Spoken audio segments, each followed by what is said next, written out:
Está começando mais um programa em pauta e hoje a nossa convidada é a Mariana Conte, ela que está no seu terceiro mandato consecutivo aqui na Câmara Municipal de Campinas, ela que novamente é a atual presidente da Comissão da Mulher e também é membro de 4 comissões aqui da Casa de Leis Campineira. As comissões são a de Constituição e Legalidade, a de Defesa dos Direitos Humanos e Cidadania, a de mobilidade Urbana e Planejamento Viário e Legislação Participativa.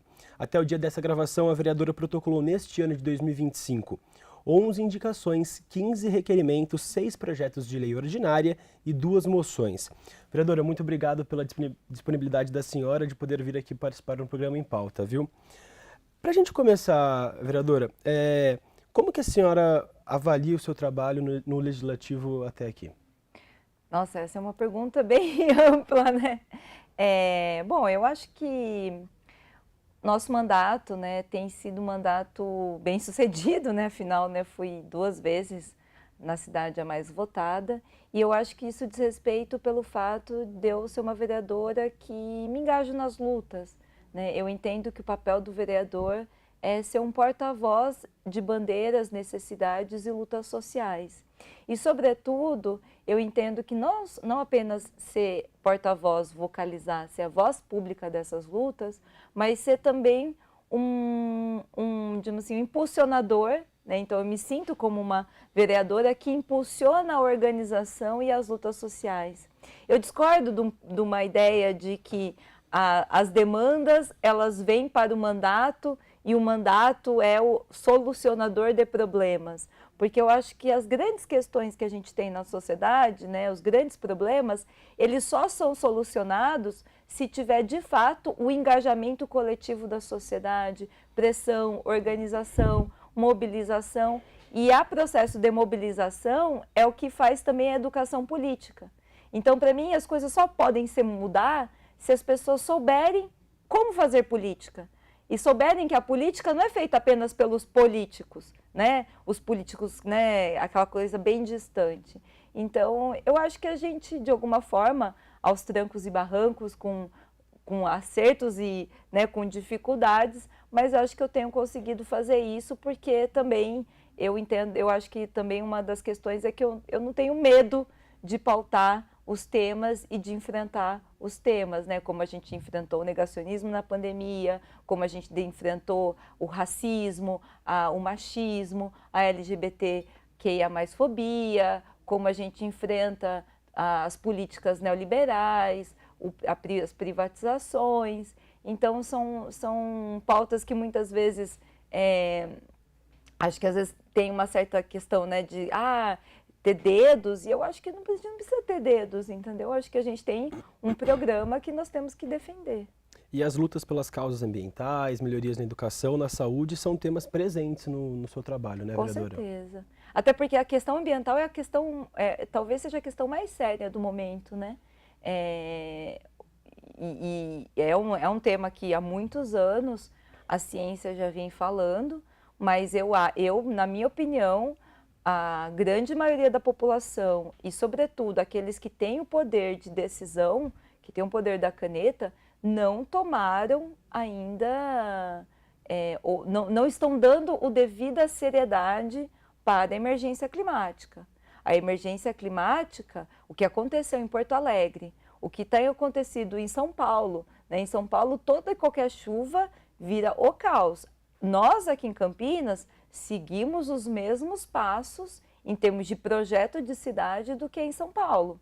Então, as próprias secas, né? A gente está vivendo aí, hoje, o que mais chama atenção são as ondas de calor, e isso já está impactando, todo mundo está vivenciando as ondas de calor, as pessoas estão sentindo isso, tanto que a gente está com uma luta que é o calor nas escolas, né? Então, estão tendo, inclusive, mobilizações climáticas, porque as escolas elas precisam ter condições climáticas, né? Não apenas de climatização, a gente defende a instalação de ar-condicionado, mas precisa ter arborização, precisa ter mudança estrutural, precisa ter inclusive adaptação curricular para que a gente possa ter enfrentamento nesse momento de emergência climática.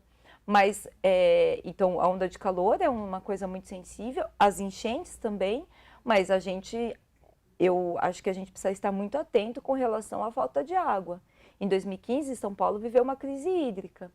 Esse ano, o ano passado, na verdade, os nossos maiores rios no norte, que é onde tem os nossos rios mais caudalosos, onde é a maior riqueza hidrográfica do Brasil, secaram. Teve comunidades que ficaram isoladas, barcos que não conseguiam transpassar, e isso é um sinal, até porque nós estamos falando de um sistema, é um processo sistêmico. Então, em São Paulo e aqui no Sudeste, nós podemos chegar, não sabemos ainda a temporalidade, mas eu espero que não, mas os prognósticos são de que nós podemos ter uma falta de água séria e talvez num nível de gravidade maior do que foi 2015. Então, eu entendo que esse processo, né, o tema que eu tenho trazido é a política que o prefeito Dário Saad vem fazendo para a cidade de Campinas é uma política também negacionista, que nega a importância da emergência climática, ou trata a questão climática apenas aquilo que a gente chama de greenwash, que é a lavagem verde. É você fazer projetos para fazer propaganda ecológica, propaganda ambiental, mas que não vai no cerne da questão. E a liberação dos empreendimentos imobiliários, da urbanização, da possibilidade de urbanização de toda a cidade, inclusive das áreas rurais, agrava essa situação, porque você tem assoreamento de rios, você tem impermeabilização do solo, você tem a destruição de matas nativas, o que aumenta o desequilíbrio térmico, além dos impactos sociais, porque o custo de vida vai ficando cada vez mais caro. Então, eu entendo que esse é um tema que, infelizmente, assim, a verdade é que, apesar de todos os alertas, na real, no concreto, quando chega na hora H, tanto o Executivo Municipal aqui de Campinas, mas mesmo essa casa, né, a grande maioria dos vereadores, votam projetos que são projetos que agravam os efeitos da emergência climática.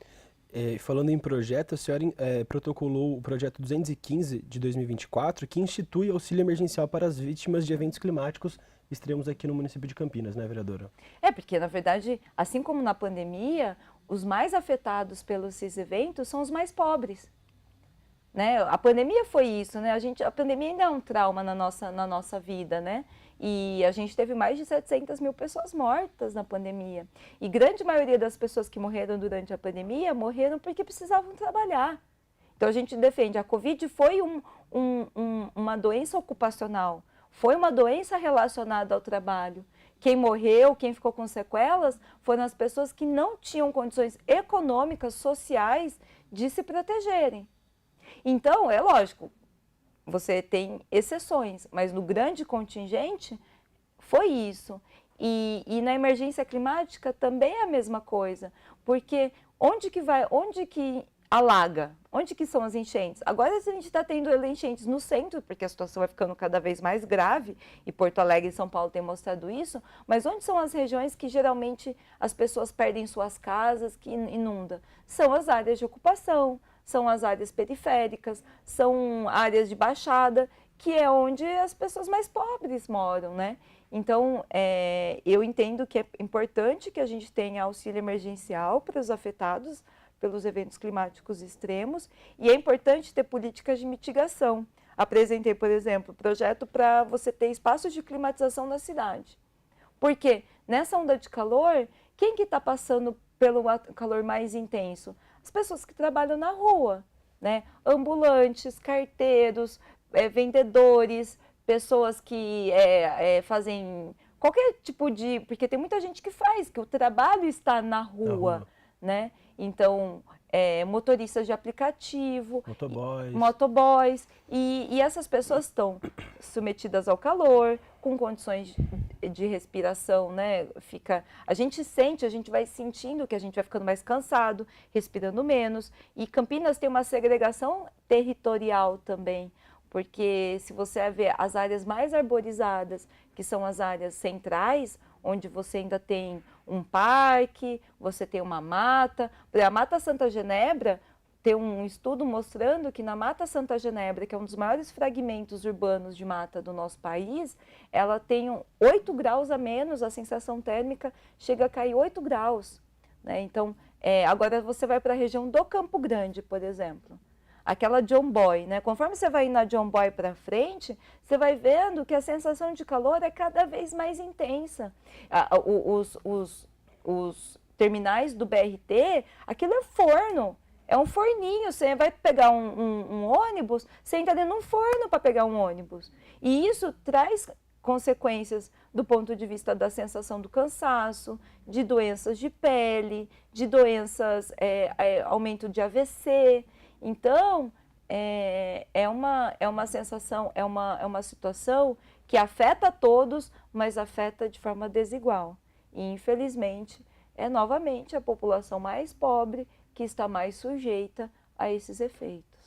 Vereadora, mais um projeto de lei do ano passado, o número 242, que dispõe sobre a jornada de trabalho nos contratos firmados pelo poder público para fornecimento de mão de obra ou de serviços. A senhora protocolou esse projeto também, né?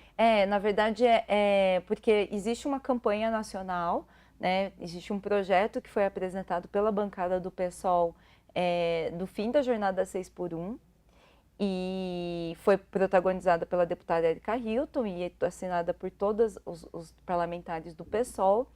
E nós estamos nessa campanha pelo fim da escala 6x1. Entendo que a escala 6x1 é uma escala desumana, exaustiva. As pessoas, uma ideia, é quase como uma pressão enorme para que as pessoas, elas, na verdade, vivam para trabalhar. Então, as pessoas não têm condição de se educar, de fazer um curso, de estudar, seja estudar pelo prazer de estudar, seja estudar porque você quer mudar de emprego, porque você quer fazer algo mais interessante na sua vida, você quer as pessoas não têm tempo para ficar com a família, né? Eu acho muito curioso que às vezes falam, porque em defesa da família, em defesa da família. Para mim, a grande questão para defender a família é para as pessoas terem tempo de ficar com a família. As pessoas poderem sair num domingo ou num sábado e fazer um passeio. A verdade é que as pessoas não têm tempo para fazer isso, porque você trabalha 6 dias por semana fora de casa e no 7º dia você vai trabalhar em casa. Você vai fazer tudo que você não fez os outros dias. Essa é a realidade, essa é a nossa realidade, né? A realidade é isso. Você não consegue dar conta de trabalhar fora e fazer os afazeres de casa e colocar as coisas em ordem. Então, a verdade é que as pessoas vivem para trabalhar.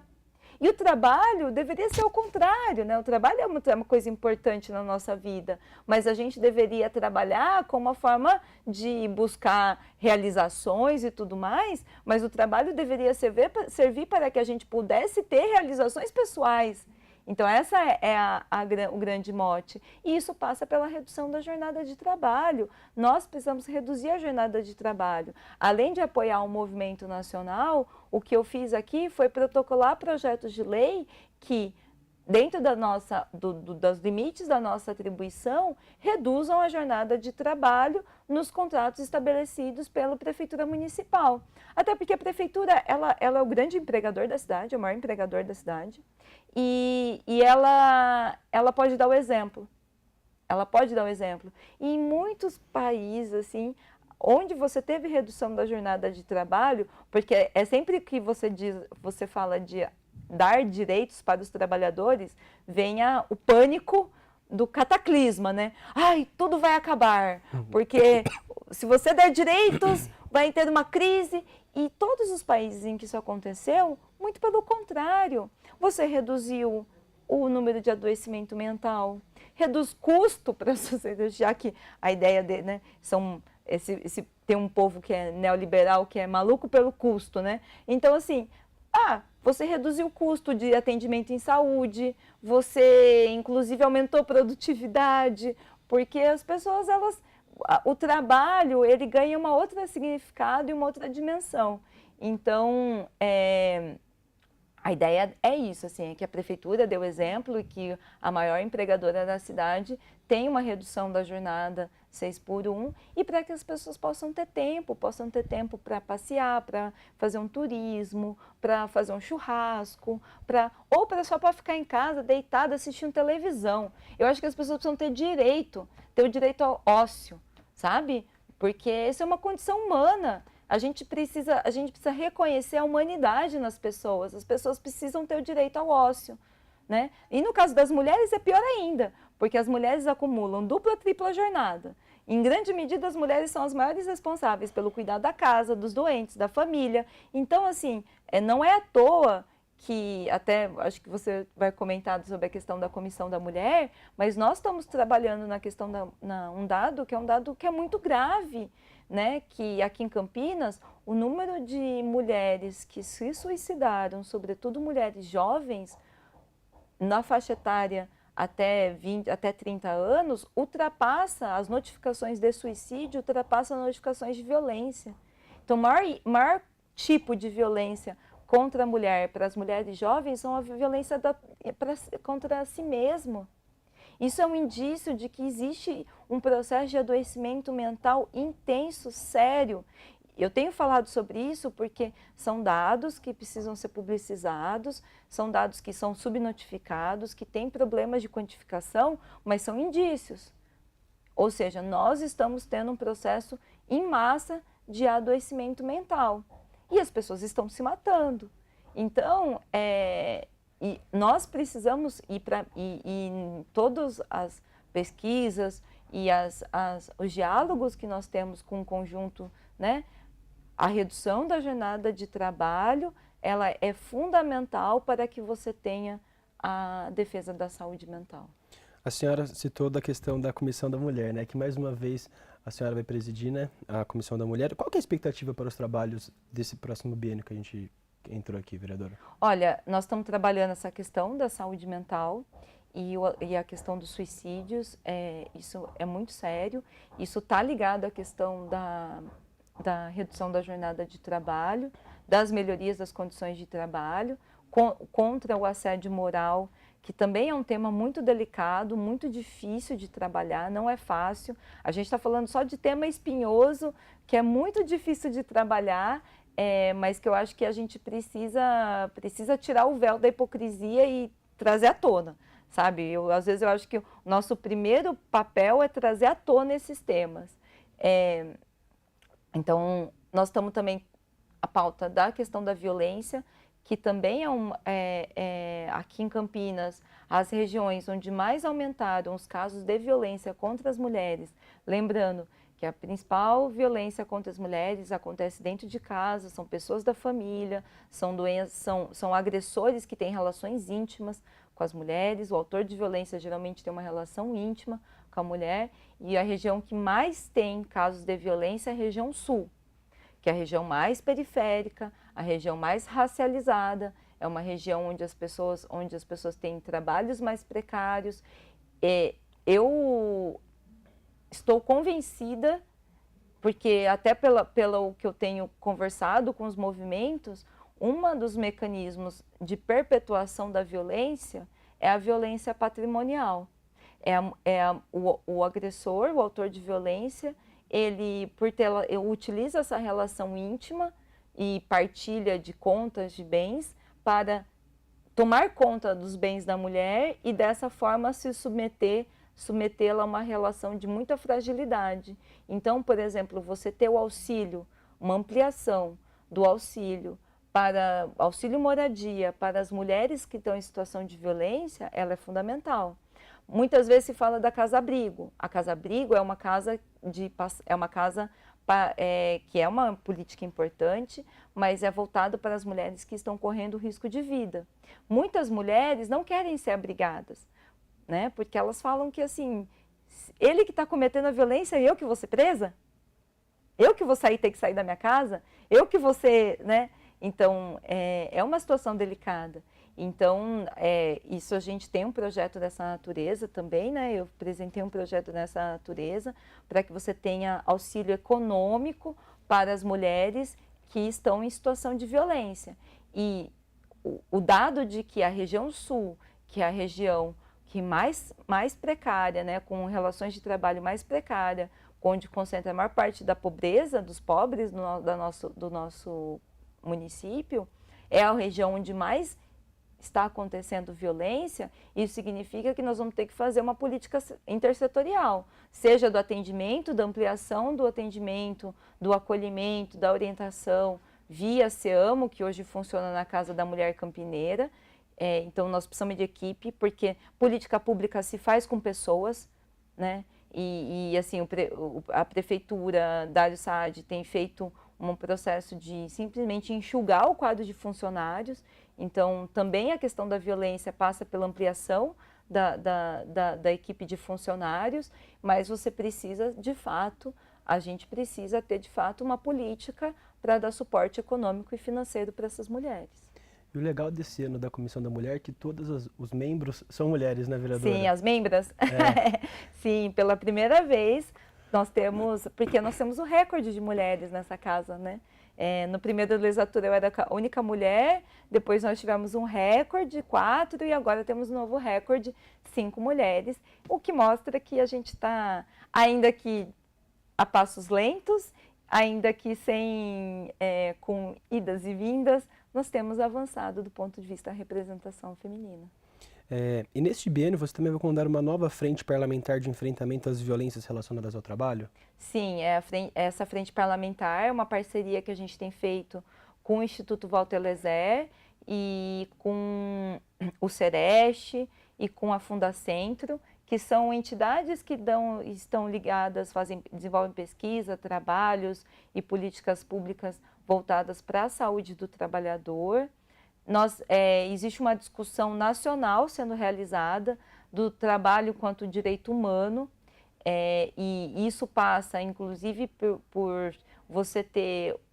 A gente precisa, a luta é pela que você tenha um engajamento do Estado no sentido de garantir o trabalho com condições humanas de trabalho.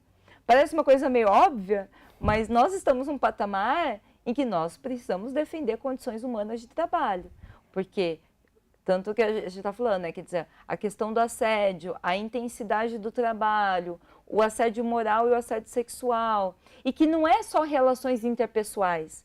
Eu acho que esse é o grande X da questão. O assédio não é um problema de relacionamento que eu não me dou, não bateu santo com o colega. Não é isso.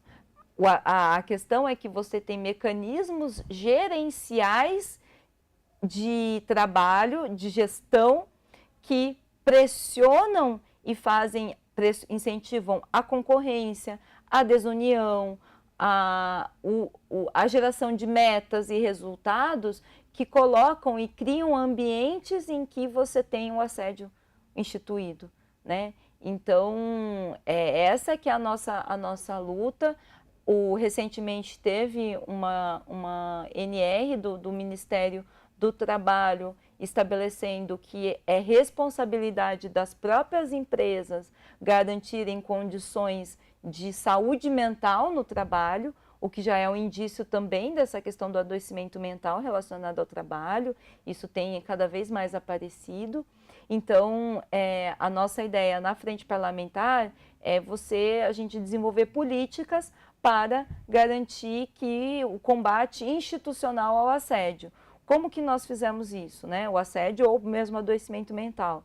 Nós dialogamos com a Prefeitura Municipal para que a Prefeitura incluísse no campo do 156, que é o telefone mais acessado, né, aqui de forma de notificações com a Prefeitura, ela incluísse no 156 um campo para denúncias relacionadas ao trabalho, seja adoecimento, assédio e tudo mais. Esse banco de dados está sendo gerenciado pelo Sereste. Nós queremos identificar, nós estamos divulgando que esse campo já existe, nós queremos identificar onde estão localizados os adoecimentos e a partir daí lidar com formas via Ministério do Trabalho, via Ministério Público do Trabalho, via sindicatos, via movimentos, para que a gente possa combater esse adoecimento. Neste ano a senhora também está com um movimento junto com a deputada federal Sâmia Bonfim e o vereador Leandro Sartori de Itapira contra o aumento de pedágio aqui na região? Na verdade, pelo que a gente está vendo, A gente lançou um movimento contra os pedágios na região de Campinas, Circuito das Águas e Rota Mogiana, mas agora a gente está vendo que, na verdade, são muitos outros lugares, né? O governador Tarcísio está em processo de concessão de rodovias, são mais de 1.000 quilômetros de rodovias sendo concedidas, mais de 58 pontos novos de pedágio pelo estado de São Paulo, sendo 37, pelo menos 37 aqui na região. Nós ainda estamos fazendo levantamento, porque a gente já recebeu que vai ter Americana, Santa Bárbara, Piracicaba, Ribeirão Preto, Jundiaí, além da Circuito das Águas, da Rota Mogiana. Então, assim, são muitos pontos de pedágio novos que trazem impacto, porque tem muita gente que trabalha em outras cidades, tem gente que estuda em outras cidades. Para além disso, o custo desses pedágios, ele é transferido para a população por meio do aumento do valor das mercadorias, porque boa parte do transporte de mercadorias que nós temos no nosso estado e no Brasil é via rodoviária, ou seja, são os caminhões que fazem a circulação de mercadorias. E essa circulação, o custo dessas concessionárias vai ser revertido com o aumento da inflação e o aumento do custo. E para muitas cidades pequenas, né, quer dizer, Campinas vai ser impactada porque Campinas já tem vários pedágios no entorno. A gente já pode dizer que Campinas é ilhada por pedágios. Esse ilhamento de pedágios vai aumentar. Tem cidades, por exemplo, Amparo vai ser cercada por 4 pedágios. Mas aí a gente está falando de uma cidade do tamanho de Amparo, né? Você tem cidades inclusive cidades turísticas ali do Circuito das Águas, que são cidades que vai ter impacto econômico também do ponto de vista do turismo. E eu acho que essa é uma questão, né? A nossa cidade não é isolada, né? O que acontece na nossa região, o que acontece nas outras cidades, traz um impacto também para a cidade de Campinas. Então, isso vai impactar, a gente tem chamado dos bolsões de isolamento, que é o que tem sido colocado, e aí tem aí tem um certo discurso de que quando coloca pedágio, a rodovia melhora, né? Tem esse certo discurso. Mas veja só, o governo, ao mesmo tempo que anunciou a concessão desses mais de 1.000 quilômetros de rodovia, também anunciou um investimento público de mais de 15 bilhões na infraestrutura das rodovias. Então, o que eles vão fazer? O governo vai pagar, nós vamos pagar para deixar as estradas todas bonitonas e depois faz a concessão, chega a concessionária, instala a praça de pedágio e só vai ganhar. Não é que ela vai investir na rodovia, o governo vai fazer isso via dinheiro público. Então, nós estamos pagando 2 vezes. Nós estamos pagando quando a gente paga via nossos impostos para a instalação de pedágio e a gente está pagando de novo quando a gente paga o pedágio, o pedágio, né? Cada vez que a gente passa.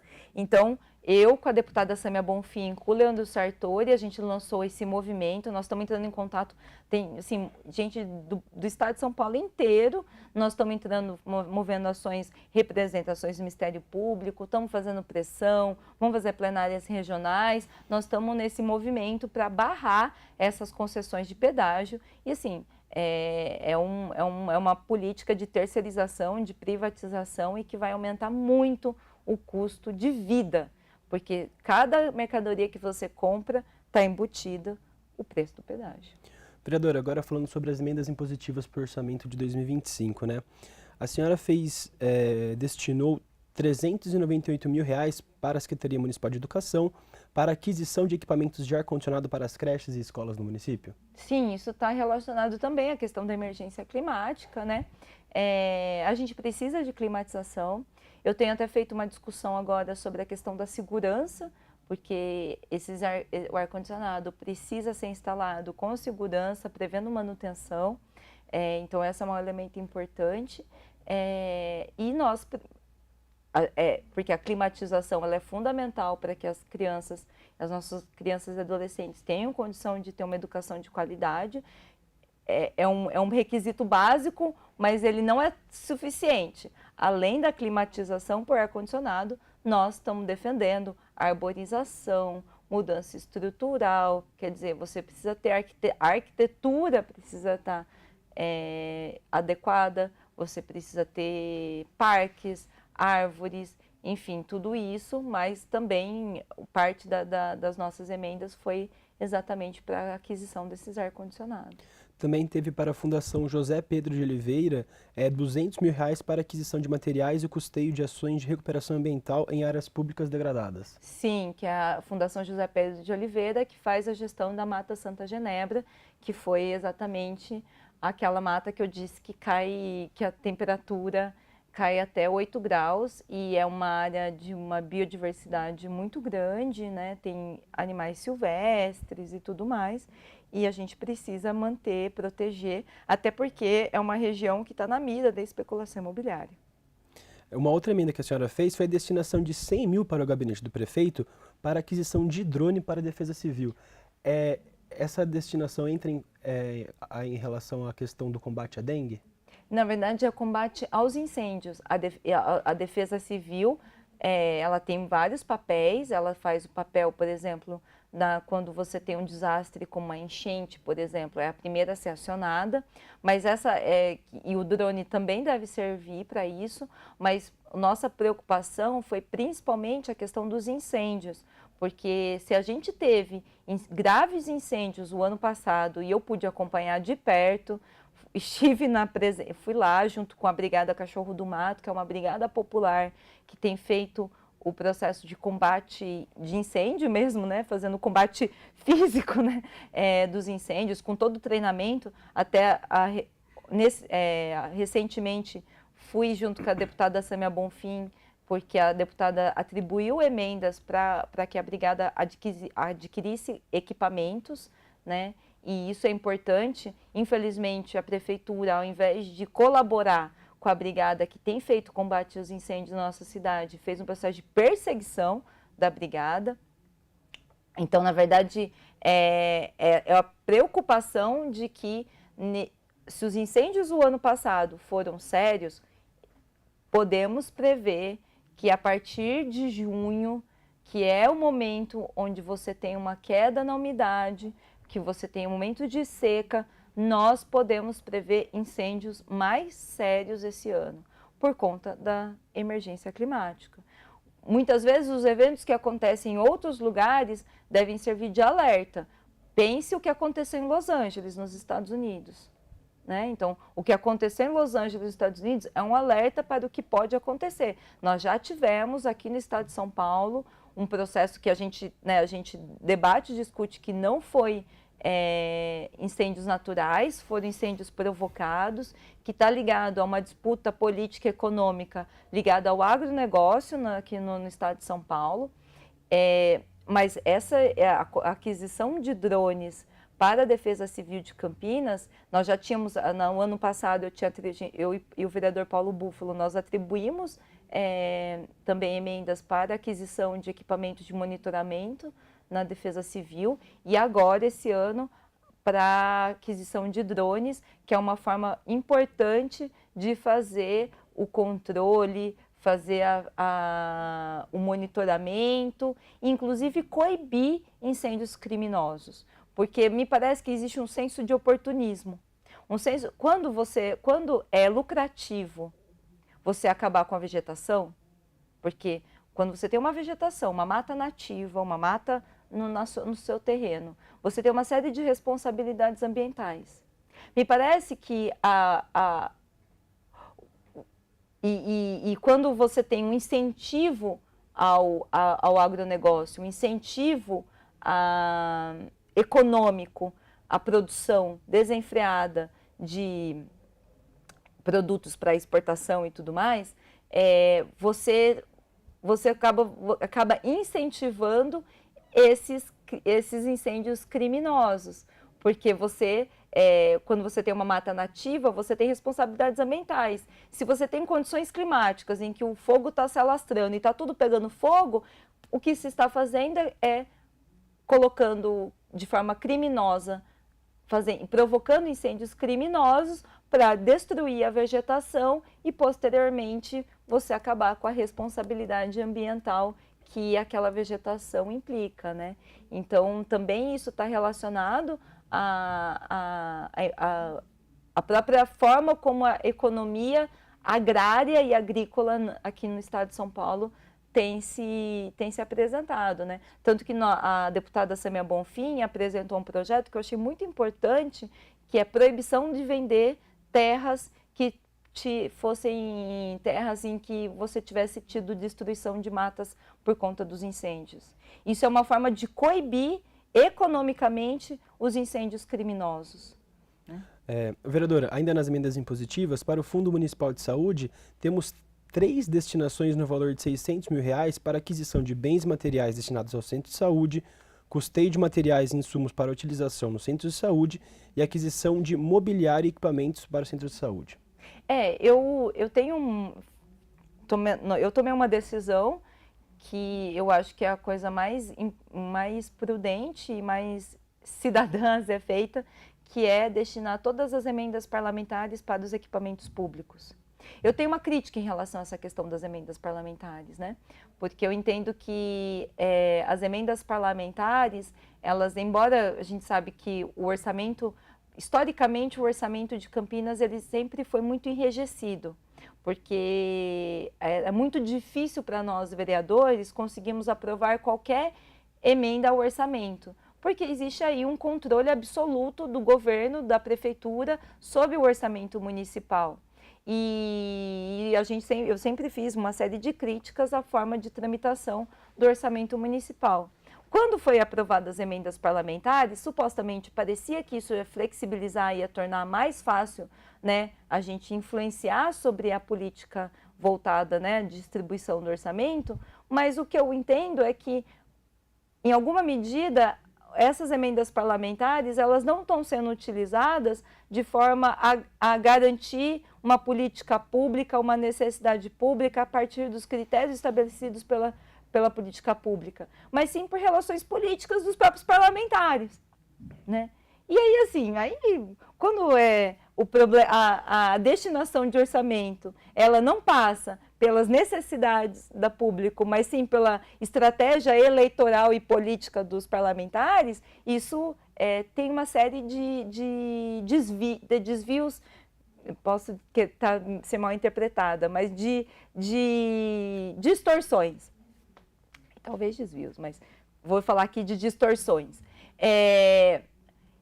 Então, qual a decisão que eu tomei? Para que a gente não caísse nessa distorção, eu tomei a decisão de destinar todas as minhas emendas parlamentares para os equipamentos públicos.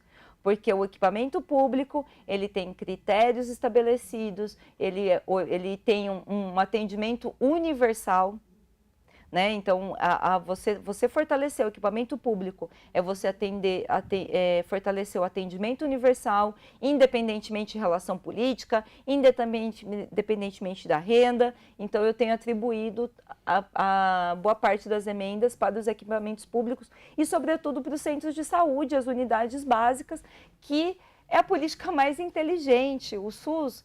Olha, o SUS ele é uma grande conquista da população brasileira, é um tesouro, né? Muitos países do mundo lutam para que se tenha um SUS. E o SUS ele parte do pressuposto de que é muito mais inteligente você evitar a doença do que curá-la. Você promover saúde não é curar a doença. Você promover saúde é você fazer políticas de incentivo à saúde e de vistoria, porque, por exemplo, quer dizer, você tem uma política que eu acho que é uma política muito bem sucedida, que é a política contra a diabetes. Como é que você combate a diabetes? Tratando, né, com tratamento já antes da diabetes. E você precisa ter um incentivo a hábitos alimentares, a prática de esporte, enfim, tem e é um pouco assim, entendeu? Quer dizer, o centro de saúde, ele cumpre esse papel, os agentes comunitários de saúde estarem nos territórios, né? A gente sabe, por exemplo, uma área que está na beira de um córrego, você tem uma chance muito grande de ter incidência de doenças contagiosas, enfim, doenças contagiosas que estão relacionadas à existência daquele córrego. Então, esse olhar da saúde enquanto prevenção, ela é a forma mais inteligente. E é contra isso que nós lutamos, exatamente quando você tem um processo de mercantilização, de privatização, em que a saúde vira uma fonte de negócios, é claro, assim, se você curar a doença vai dar lucro, você não quer prevenir a doença. Uhum. Se você tratar a doença, é uma fonte, uma galinha dos ovos de ouro, que vai encher o bolso de meia dúzia de empresários que estabelecem contratos com a prefeitura, por que você vai investir numa política de saúde que previne doença? E essa uma das distorções que nós temos na cidade de Campinas, que o processo de privatização está levando ao abandono proposital dos centros de saúde. Os nossos centros de saúde estão sendo deixados a Deus dará. Estão sendo deixados completamente sem nenhuma condição, né, com falta de profissionais, sem servidores públicos. A própria terceirização tem chegado dentro dos centros de saúde e é um processo de colonização. Sabe colonização? Queria uma colonização, é que nem um fungo mesmo. A terceirização, ela entra assim e ela vai colonizando o sistema por dentro. E isso está acontecendo dentro dos centros de saúde, né? Então, eu acho que assim, nós precisamos defender o sistema público, ampliação da contratação própria, precisa fazer investimento nos agentes comunitários de saúde. Essa é a forma mais inteligente de você promover saúde. Vereadora, chegamos ao fim aqui ao programa. Muito obrigado pela disponibilidade da senhora de vir aqui e poder falar sobre o seu trabalho aqui no Legislativo Campineiro, viu? Muito obrigado. Obrigada a todo mundo que está nos assistindo. Seguimos aí na luta. É isso então. Vereadora, muito obrigado mais uma vez. E eu também agradeço a sua companhia, a sua audiência e até o próximo Em Pauta.